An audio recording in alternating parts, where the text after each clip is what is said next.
All right, so we're going to look at 3 of our functional movement screen exercises that we use to assess an athlete's functional movements. We only use these to program from, so that's the main purpose of going through these. We want to pick up on asymmetries from left to right hand side. We want to see that if there's any hip shift, for example. Anyway, we'll talk more about the intricacies of each of the tests as we go through them. The first one is an overhead squat. So Cal here is going to hold the dowel behind his head, find the midpoint of his head, and then we're going to adjust his hands out or in so that the elbow's at 90 degrees, just to give some conformity. From there, he's going to press his arms up above his head and try and keep his elbows locked out straight. From there, finding a comfortable position with his feet, wherever that sits natural to him. And then I'm just going to ask him to go through 3 squats. 1, 2, 3. So as a coach, I'm getting around and seeing this from different angles, from in front, from the side, and looking at a couple of different key points. One of those will start from the top down. So if we're looking at what's happening here at the shoulders, if Cal goes to the bottom of this squat, it's actually not bad now because he's warmed up. But before, we had this big angle going on here, which tells me, you can stand up again, which tells me that he's quite tight through the thoracic region and can't get into a strong overhead.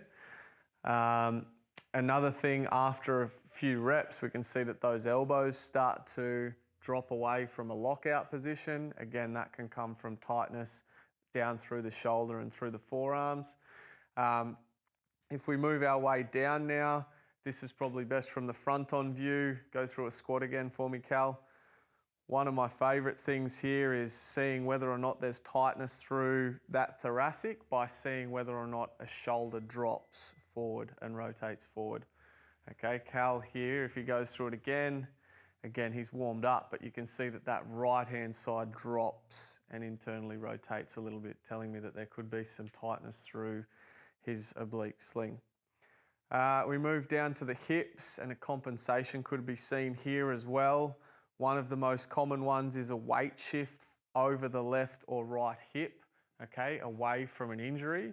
So myself, for example, if I've a few years ago had an ankle injury, subconsciously my body wants to shift me off that left foot. And so as a coach, I can pick up on those things just with this test. Okay, so that's the hips. We can also see if they're rotating, but the main one again is that shift off.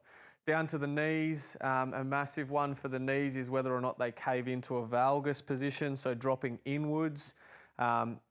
Can come from a range of different things, but one of our biggest risk factors for an ACL injury. So really important that we're seeing that that's not happening there. Moving our way down and we look at the ankles. So Cal, if you go through it again, and he's not too bad there from my views, but what you may see here is that the foot collapses through the midpoint, through the arch collapse, and that could be what's causing that knee to go into valgus, which leads to a risk factor for the ACL. So they're just a few of the points that we're looking for in our overhead squat, working our way from the top down. A really simple exercise that can give us S&C coaches a lot of information to program from.